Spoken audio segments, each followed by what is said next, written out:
Britain में corona virus के बहुत तेजी से फैलने वाले नए स्ट्रेन यानी नए रूप के पाए जाने के बाद अब वहीं पर वायरस का एक और नया स्ट्रेन सामने आया है। इस बीच अमेरिकी बायोटेक कंपनी मॉडर्ना ने दावा किया है कि उसे उम्मीद है कि उसकी वैक्सीन कोरोना वायरस के नए स्ट्रेन पर भी काम करेगी। कंपनी ने कहा है कि वह किसी भी स्ट्रेन के खिलाफ अपनी वैक्सीन के असर की पुष्टि करने के लिए टेस्टिंग करने की योजना बना रही है।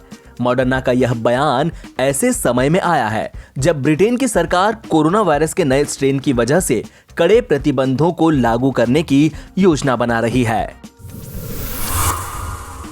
पश्चिम बंगाल में आगामी विधानसभा चुनावों पर बीजेपी की नजर है। राज्य से तृणमूल कांग्रेस की ममता सरकार को हटाने के लिए केंद्र सरकार पुरजोर कोशिश कर रही है।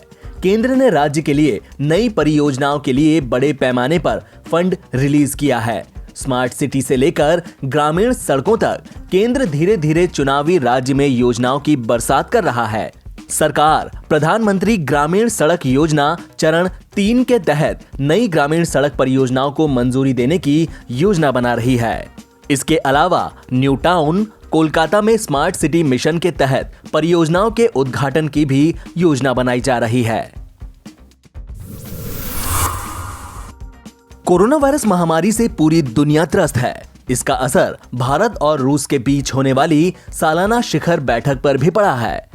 करीब 2 दशकों में यह पहला मौका होगा जब भारत और रूस के बीच होने वाली वार्षिक शिखर बैठक का आयोजन नहीं किया जाएगा। भारत और रूस दोनों ने बुधवार को बयान जारी करके कहा कि ऐसा कोविड-19 महामारी की वजह से हो रहा है।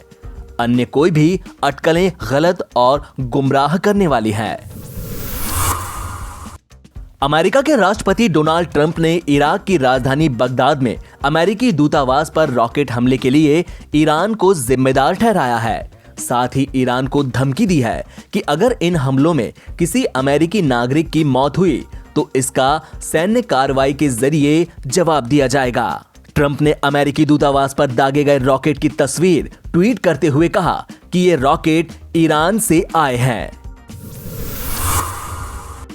भारत में कोरोना संक्रमण के मामले अभी भी तेजी से बढ़ रहे हैं। हालांकि देश में लगातार चौथे दिन 25,000 से कम कोरोना मामले सामने आए हैं और लगातार 13वें दिन 30,000 से कम केसेस दर्ज किए गए हैं। पिछले 24 घंटे में 24,712 नए संक्रमित मरीज सामने आए हैं।